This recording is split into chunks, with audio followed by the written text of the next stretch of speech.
Reciban un cordial saludo, mis queridos hermanos, mis queridos amigos que una vez más nos acompañan en esta hora de la mañana. Me complace nuevamente encontrarme con cada uno de ustedes con el propósito especial de glorificar el nombre de nuestro Dios y de meditar en su santa palabra. En esta hora de la mañana vamos a meditar un tema muy importante, un tema el cual nos hace comprender que por nuestras propias fuerzas nosotros somos incapaces de poder lograr todo lo que nosotros pudiéramos pensar, querer, anhelar en este mundo. Pero antes de iniciar, vamos a dirigirnos al trono de la gracia de nuestro Creador.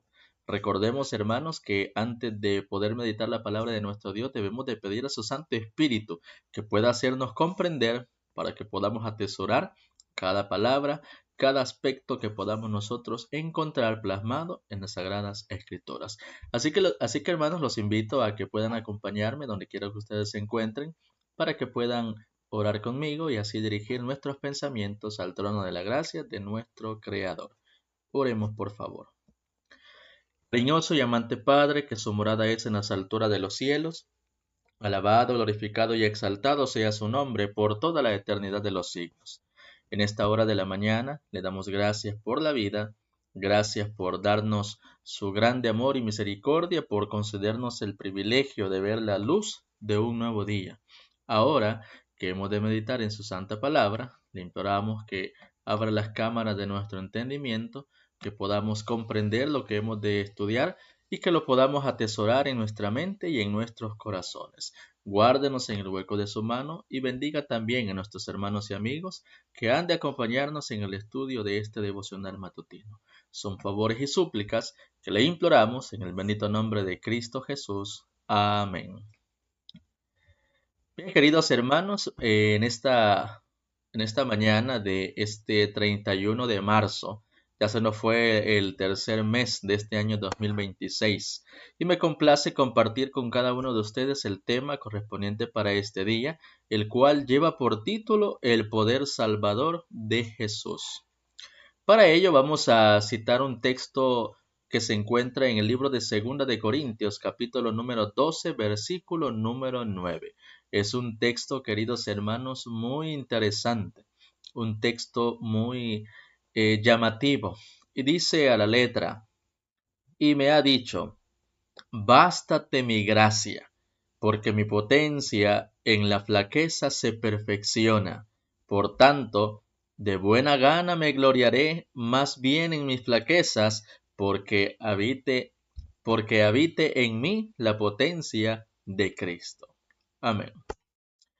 Hay una versión, Reina Valera 1960, que dice, y me ha dicho, bástate mi gracia, porque mi poder se perfecciona en la debilidad. Cuando nosotros leemos este texto, queridos hermanos, pudiéramos nosotros decir, bueno, ¿y cómo es eso? Que Dios tiene que experimentar o nuestro Señor Jesús, ¿verdad? Tiene que ver la debilidad de uno para poder manifestar su poder. Entonces Cristo quiere vernos a nosotros en la desgracia, quiere vernos rebajados. No se refiere a eso el texto, queridos hermanos, sino que ¿a qué se refiere cuando el texto dice mi poder se perfecciona en la debilidad? Vamos a ir desarrollando este aspecto a medida avancemos en el devocional para que podamos comprender, hermanos, que muchas veces nuestro pensamiento finito a lo mejor puede comprender algo que la Biblia no nos da a entender, mejor dicho, sino todo lo contrario.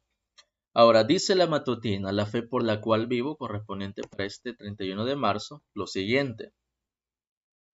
Nuestro precioso Salvador nos ha invitado a unirnos a Él y unir nuestra debilidad con su fortaleza, nuestra ignorancia con su sabiduría y nuestra indignidad con su virtud. Amén. Aquí encontramos, queridos hermanos, llamémosle así. En este momento, en este párrafo, podemos nosotros dar sentido a lo que la expresión bíblica nos dice, bástate mi gracia, porque mi poder se perfecciona en la debilidad. ¿A qué se refiere el texto cuando nos está diciendo esto? Que el Señor no desea que en nosotros haya un corazón que se crea, o más bien dicho, el Señor no quiere que nosotros tengamos corazones que creamos que con nuestra dependencia propia o con nuestra propia suficiencia es necesario todo para poder suplir alguna necesidad. Es necesario que podamos entender nosotros que con nuestras fuerzas propias no logramos nada. Y vamos a poner el ejemplo. En cierta ocasión, un ejemplo muy ilustrativo, ya podría decirle yo. En cierta ocasión, había un niño de 2 años, 2 años y medio, intentando destapar una botella.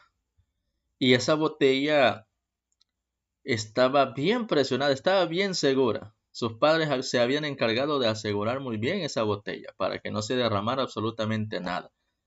Y el niño quería beber de esa botella, era una botella con agua. Entonces en ese momento el niño, por más que luchó para intentar abrir esa botella, no pudo hacerlo. Ahora, ¿a quién tuvo que acudir para poder hacer uso del agua que se encontraba en esa botella? Tuvo que acudir a sus padres. Ahora, ¿qué hubiera pasado si el niño se hubiese estado horas y horas intentando con sus propias fuerzas abrir esa botella? ¿Lo hubiese logrado? No lo hubiese logrado. Pero cuando mostró que él no era capaz con sus propias fuerzas de poder abrir esa botella, entonces dependió de alguien más para que ese alguien más pudiera ayudarle en lo que él no era capaz de lograr.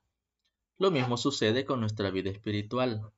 Nosotros, queridos hermanos, por sí solos no podemos limpiarnos de la mancha de pecado. Nosotros con nuestra propia justicia no podemos justificarnos ante el trono de la gracia de nuestro Dios. Necesitamos de alguien, necesitamos depender de alguien para que nosotros seamos dignos de presentarnos ante Dios. Y ese quien hace posible que nuestra indignación se convierta en suficiencia para poder estar delante de Dios es la justicia de nuestro Señor Jesús. Por eso menciona el párrafo. Nuestro precioso Salvador nos ha invitado a unirnos con Él. Notemos esto.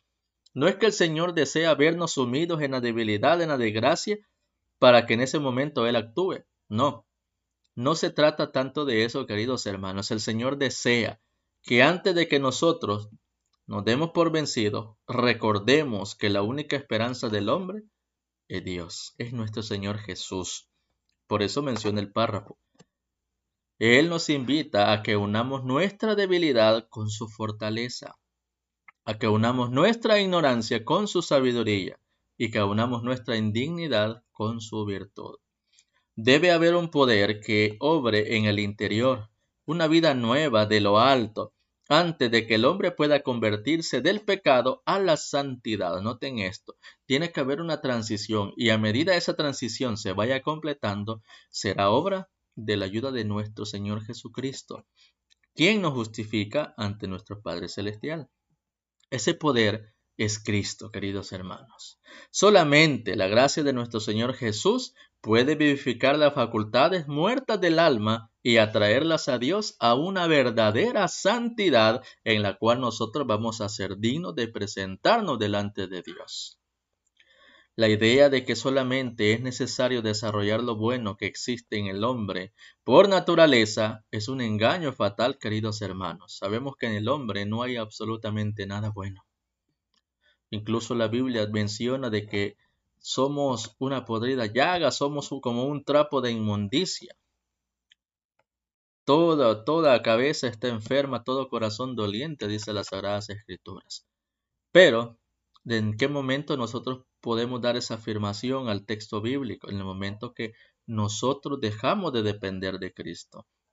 Cuando comenzamos a depender de Cristo, Cristo nos reviste de su justicia para poder ser dignos de la gracia salvadora de nuestro Padre Celestial. Ahora, noten esto.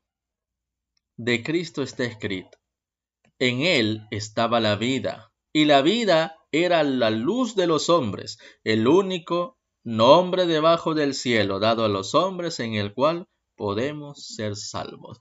Únicamente, queridos hermanos, con la gracia redentora de nuestro Señor Jesús, el hombre puede encontrar la salvación.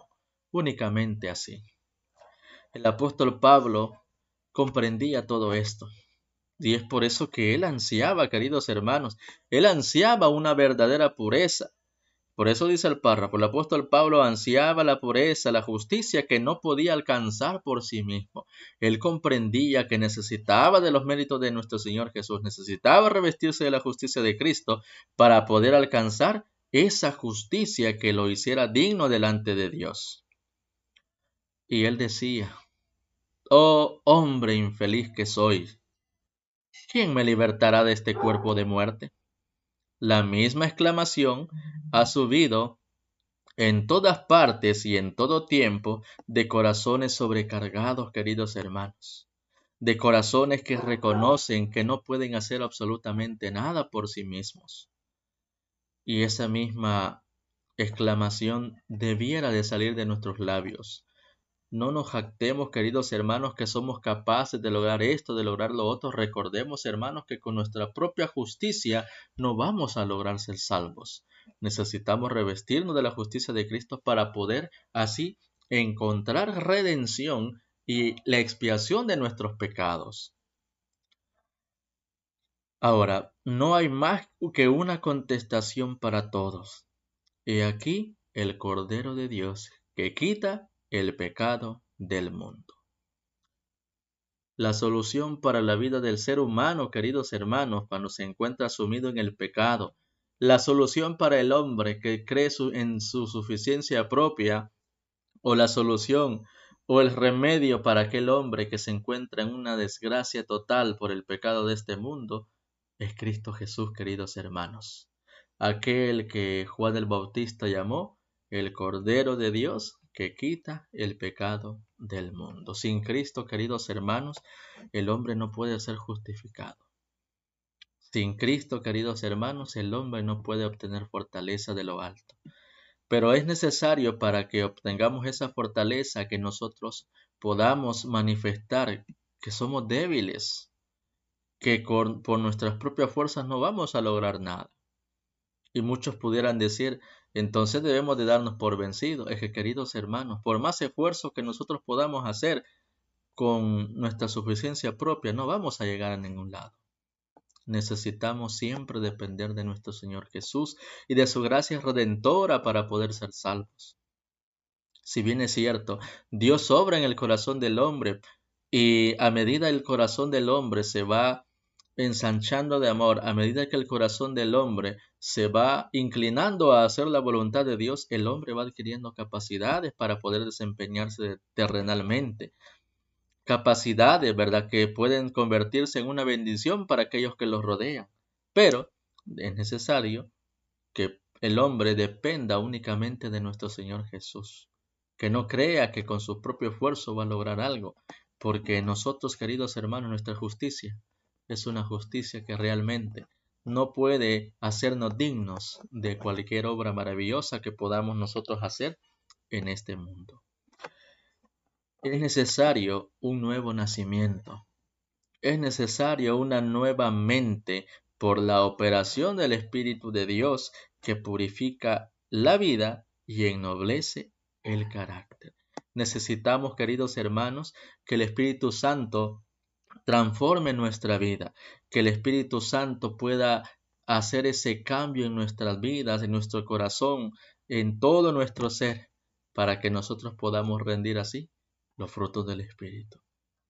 Esta relación con Dios prepara al hombre para el glorioso reino de los cielos. Y yo consideraría, queridos hermanos, que tanto usted y yo queremos entrar en el reino de los cielos. Así que, queridos hermanos, Dios nos pueda bendecir, Dios nos pueda ayudar para que nosotros podamos comprender que con nuestra capacidad, con nuestra fuerza, no logramos nada, únicamente con el poder salvador de nuestro Señor Jesús. Vamos a finalizar en esta oportunidad con una oración. Oremos, por favor. Cariñoso y amante Padre, que su morada es en las alturas de los cielos, alabado, glorificado y exaltado sea su nombre por toda la eternidad de los siglos. Le damos gracias una vez más por habernos permitido el estudio de su palabra. Gracias por habernos dado la oportunidad de poder comprender de que debemos de depender únicamente de usted para poder así ser dignos. Ayúdenos para entender eso y ayúdenos para que podamos depositar nuestras cargas en usted. Ayúdenos a que podamos hacer su voluntad y que usted pueda perfeccionar en nosotros la obra que ha iniciado hasta este momento. Bendiga a nuestros hermanos y amigos y a cada familia que nos han acompañado en este estudio y bendíganos en el resto del día. Lo imploramos en el bendito nombre de Cristo Jesús. Amén. Bien, queridos hermanos, queridos amigos, es así como hemos finalizado este devocional matutino. Los esperamos el día de mañana, si el Señor nos presta la vida, en un nuevo devocional. Bendiciones para todos y que el Señor pueda guiarlos en este día.